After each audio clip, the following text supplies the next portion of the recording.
Bonjour, bienvenue au Paradis sur Terre. Comment être rationnel? Et qu'est-ce qu'être rationnel? Je sens que ça va être une discussion assez intéressante parce que on est dans une époque et dans une ère où les gens recherchent vraiment beaucoup la rationalité. OK?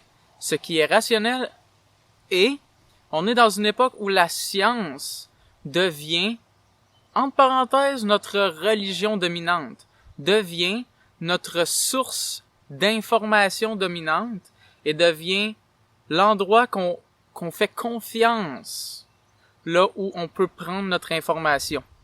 OK? Et les gens s'efforcent d'être rationnels parce que d'être rationnel est d'être vrai ou de dire les choses telles qu'elles le sont. Right? Être rationnel, c'est de parler de la réalité telle qu'elle est. Right? OK? Mais jusqu'à quel point sommes-nous rationnels? Jusqu'à quel point ce que l'on dit est rationnel? OK? Premièrement, OK? Je vais te dire de quoi qui est probablement clair pour toi, mais prends le temps de, si tu sais ce que je vais te dire, OK, que tu sais déjà ça, prends le temps de le revisiter et de voir à quel point tu appliques ça dans ta vie, OK? Être rationnel n'est pas gagner un argument quelconque. Être rationnel n'est pas avoir assez de faits ou comment on appelle ça, d'évidence qui protège mon argument pour qu'il semble valide. Ça, c'est 2. OK? Être rationnel n'est pas avoir assez d'évidence qui protège ce que je dis être vrai. OK? Parce que ce qui est vrai, même si je suppose quelque chose qui a à peu près 150 000 sources pour le protéger. Si j'ai 150 000 sources pour le protéger, si c'est faux, c'est faux. Right? Même si ça a l'air très vrai. OK? Et c'est là que ça devient comme parce que beaucoup de gens vont croire qu'ils sont rationnels si ils gagnent un argument. Je dois bien être rationnel. J'ai arrivé à faire croire à l'autre que effectivement j'avais raison. Ou bien il a cessé de parler parce que tout ce que j'ai dit, il a fait cesser de parler puis finalement c'est moi qui a eu le dernier mot. Et si j'ai eu le dernier mot, c'était rationnel. Pas nécessairement. T'as peut-être été plus convaincant. T'as peut-être gagné le combat de confiance sur ce que t'as à dire. Mais est-ce que ce que t'as à dire est autant rationnel pour autant? Pas nécessairement. Et de l'autre côté, tu as 150 000 évidences qui protègent l'argument que tu dis. Des faits scientifiques, des ci, des ça, des recherches, des gens qui ont fait des tests, bla bla bla bla. Et donc, tu es rationnel. Est-ce que ça fait de toi quelqu'un de rationnel? Pas nécessairement. Mais là, sans ces 2 points-là, on sait c'est quoi être rationnel. Être rationnel, c'est de voir les choses telles qu'elles le sont, mais pourtant, si je t'enlève ces 2 outils-là pour être rationnel, qu'est-ce qui te reste? Qu'est-ce qui te reste pour être réellement rationnel? Si ce n'est pas basé sur gagner un argument, ni basé sur avoir beaucoup de protection à ce que tu dis. Être rationnel, là je vais te le dire, ok, ça va commencer à être différent de ce que tu as conçu d'être rationnel, ok? Être rationnel, c'est d'être honnête D'être rationnel, c'est d'être honnête. La malhonnêteté, c'est l'irrationalité. OK? Et là, comment ça se joue? Mettons, on te dit, pour faire pousser des plantes, là j'ai un jardin juste à côté de moi, pour faire pousser des plantes de la manière optimale, c'est comme ça qu'on fait. Et là, toi, te vient en tête des idées de comment qu'on te dit qu'on devait planter des plantes de manière optimale. Et ce n'est pas la manière dont l'autre le dit. Donc là, tu vas débattre avec, tu vas dire non, c'est pas ça, c'est celle que moi je me suis fait dire. Et dans ta tête, c'est rationnel parce que ça venait de des jardiniers, par exemple. Ce que tu t'es fait dire de comment le faire. Fait que là, en plus, tu vas y dire ce que je dis vient des jardiniers, donc c'est vrai. Ce que je dis, non. Mais quelle serait la réponse rationnelle? La réponse rationnelle serait la réponse honnête. OK? Donc, par exemple, tu te fais dire, voilà comment qu'on fait de manière optimale les pousser des plantes. Et là, te vient à l'esprit comment encore l'argument de ce que tu as appris. Et là, tu te poses la question, est-ce que c'est vraiment ça? Et lorsque tu es honnête à répondre la réponse, quelle est la réponse? Par exemple, on va dire que dans ton scénario, la réponse est « je ne sais pas ». OK, je ne sais pas si c'est la manière optimale. J'ai entendu que, selon des jardiniers, que la manière optimale était différente de celle que tu m'expliques. Mais je ne sais pas. OK? Et là, puisque tu n'en as pas d'expérience, puisque tu ne sais pas, c'est là que tu en es. Et donc, c'est rationnel de dire « je ne sais pas », tu me dis qu'il y a une manière optimale, j'ai entendu une manière différente, et je ne sais pas laquelle est véritablement la plus optimale. Voilà être rationnel. OK? Donc, être rationnel ne veut pas dire que tu vas avoir toujours raison. OK? Parce que pour être rationnel, il faut assumer et accepter qu'il y a des choses que l'on ne sait pas. Et parfois, OK, ça va impliquer dans une discussion, si tu veux réellement être rationnel, OK, de au travers ce que tu te fais dire, OK, que tu réalises que au final, tu ne savais pas ce que tu croyais savoir. Donc, être rationnel n'est pas toujours savoir. Être rationnel n'est pas toujours je sais ça. Ça, c'est ça. Parfois, être rationnel, c'est je ne sais pas c'est quoi ça. Et parce que là, j'assume, OK, que si t'es là pis t'écoutes cette vidéo-là, tu cherches à être rationnel, tu veux être rationnel. Puis tu n'as pas d'agenda en arrière-plan, OK? L'agenda est justement celui qui utilise des arguments pour des protections à ces arguments pour tenter d'avoir raison. Et appelle ça rationalité. Parce que ultimement, OK, si tu es absolument rationnel dans ta vie, OK, ça peut t'amener à une libération incroyable. OK, ça peut t'amener à une libération incroyable. Ça peut t'amener à même, OK, ce que les maîtres spirituels recherchent, qui est la libération totale, OK? Si tu es purement rationnel. Mais ça implique que tu n'aies pas l'agenda de tenter d'avoir raison. Parce que tenter d'avoir raison est en soi irrationnel. Tenter d'avoir raison est en soi irrationnel. Parce que ce qui est vrai, indépendamment de si tu as raison ou pas. Parce que c'est quoi avoir raison? Avoir raison, c'est avoir réussi à faire en sorte que l'autre se taise par rapport à ce que tu dis. Et tu appelles ça avoir raison. Right? Parce que, si tu regardes ça, OK, ultimement, personne n'a jamais eu raison. Personne n'a jamais eu raison.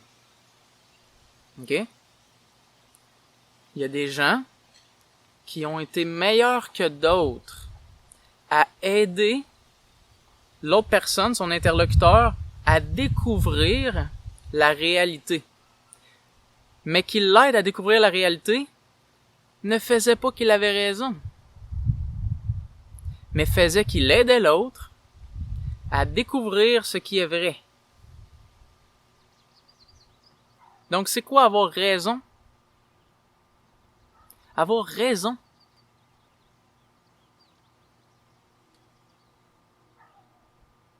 Si tu cherches à avoir raison, tu bloques ton intelligence. La rationalité est un outil qui fait ouvrir ton intelligence. Parce que c'est un outil qui te demande à revérifier tout le temps. À voir si c'est vrai. Et l'honnêteté est ton barème à savoir si tu es rationnel. Tu es irrationnel si tu es malhonnête parce que tu te caches à toi-même la réalité. Tu te caches à toi-même comment sont les choses. Tu refuses d'écouter. Tu refuses de prendre le temps de vérifier réellement. Lorsque tu as des défenses à tes arguments, ok, tes défenses sont tes excuses à ne pas vérifier réellement. Donc, par exemple, la science dit qu'une émotion, c'est seulement une réaction chimique. Et là, t'as comme plein de protection à cet argument-là, de gens qui l'ont expliqué. Et en passant, c'est correct que t'aies faire des recherches puis que t'arrives à découvrir des choses comme ça, ok? Mais par exemple, quelqu'un qui te demande, c'est quoi une émotion? Puis là, tu réponds, c'est des réactions chimiques, blablabla. Bla, bla, bla. Tu viens de répondre ce que tu as appris dans le passé que l'on t'a dit de ce que c'était une émotion. Mais la question, lorsqu'elle vient à toi, elle est une opportunité de te re-questionner. Est-ce que c'est vraiment ça? Et quelqu'un qui cherche à comprendre comment sont les choses, réellement, n'a pas peur de re-questionner quelque chose qui a cru vrai depuis 20 ans, qui a fait des recherches pendant 20 ans, qui a étudié là-dedans, puis qui en a fait son domaine, ok? Là, il se fait poser la question, qu'est-ce que c'est que ça? Il va pas, avec fierté, dire, je sais c'est quoi, j'ai fait des recherches, j'ai lu des livres, et on m'a dit c'est quoi. Et je vais te le dire. Et si tu me dis quelque chose de différent, ce n'est rien à côté de l'armée de connaissances blindées que j'ai amassées avec le temps pour défendre la vérité à ce sujet. Non. Il va prendre le temps de... Je me trouve comique.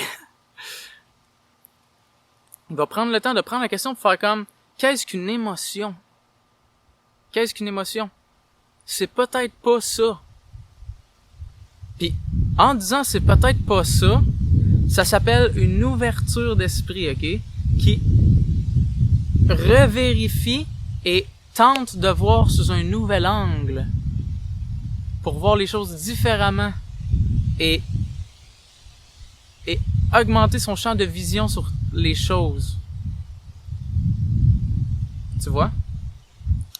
Donc, je suis désolé de te décevoir si tu allais voir une vidéo sur comment être rationnel puis tu t'attendais à devenir une genre de vedette de rationalité qui, maintenant qui sait comment être rationnel, gagne tous les arguments, prouve aux autres qu'ils ont tort à cause qu'il est tellement fort d'être rationnel. Si tu veux réellement être rationnel, c'est exactement l'inverse qui va arriver. Si tu veux réellement être rationnel, ok, il y a des fortes chances que tu aies l'air d'un idiot devant ceux qui font ça, devant ceux qui tentent d'avoir raison. Tu vas avoir l'air d'un idiot parce que tu vas re-questionner et re-questionner et re-questionner et le monde va dire, coudonc, tu sais-tu quelque chose? Puis là, tu vas prendre cette question-là, tu vas dire, Je sais-tu quelque chose? En tout cas, j'assume beaucoup de choses. J'assume fucking beaucoup de choses. Puis je sais pas si je sais grand chose. J'ai pas l'impression de savoir grand chose. Toi, tu sais-tu beaucoup de choses? Moi, oui, moi, j'ai été à l'université, j'ai étudié en biologie, j'ai étudié en sciences, j'ai étudié en histoire. Je sais qu'est-ce qui s'est passé. Je sais comment les choses sont. Je sais. Tu vas voir, ok, si t'es rationnel, ok, je sais, est ce qui va se dissoudre de ton esprit. Ça va se dissoudre par ton réel désir de savoir. Ton réel désir de savoir n'est pas ton réel désir d'assumer pour avoir quelque chose de brillant à montrer. Quelqu'un qui veut être rationnel se fout d'avoir l'air brillant. Se fout d'avoir l'air de savoir. Si tu veux savoir, tu vas peut-être pas avoir l'air de savoir. Si tu veux savoir, réellement. Et tu peux faire ça de la manière que tu veux. Tu peux aller dehors, puis te questionner sur qu'est-ce que la vie, qu'est-ce que ça, qu'est-ce qu'une pensée, qu'est-ce que mon expérience. Puis le seul barème, le seul point que tu dois savoir pour être rationnel, n'assume rien. Ce que tu assumes est ce qui est fait à être, qui est là pour être re-questionné, pour arriver à savoir à quel point, dans le fond, tu sais pas. Parce que tu approfondis et approfondis ce que tu croyais savoir, pour savoir si tu le sais vraiment. Et lorsque tu vas plus profond dans ce que tu croyais savoir, qu'est-ce qui s'éveille en toi? La conscience. Parce que si tu assumes une tonne de choses, tu vis en corrélation et en accordance avec ce que tu assumes être vrai. Donc, c'est pas juste un processus intellectuel, c'est pas juste une genre de philosophie de je questionne tout. Parce que les choses que tu vas les questionner pour de vrai. Puis ces choses-là ont réellement un impact dans ta vie.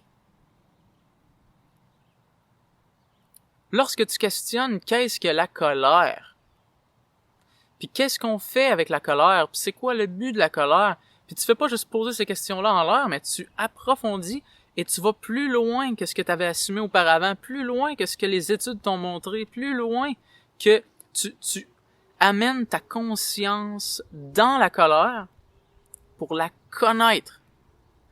Ton expérience de la colère va changer.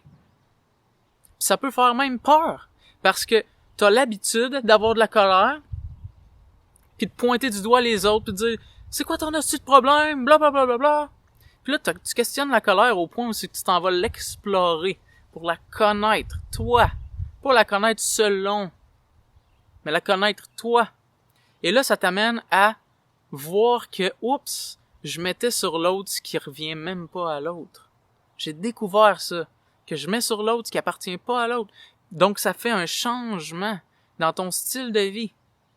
Seulement d'avoir pris le temps de questionner, mais questionner de manière à ce que tu explores et découvres ton expérience. Ton expérience change par ton exploration et par tes découvertes de ton exploration. Et lorsque tu es rationnel, les informations ne sont jamais des vérités. Jamais, ok?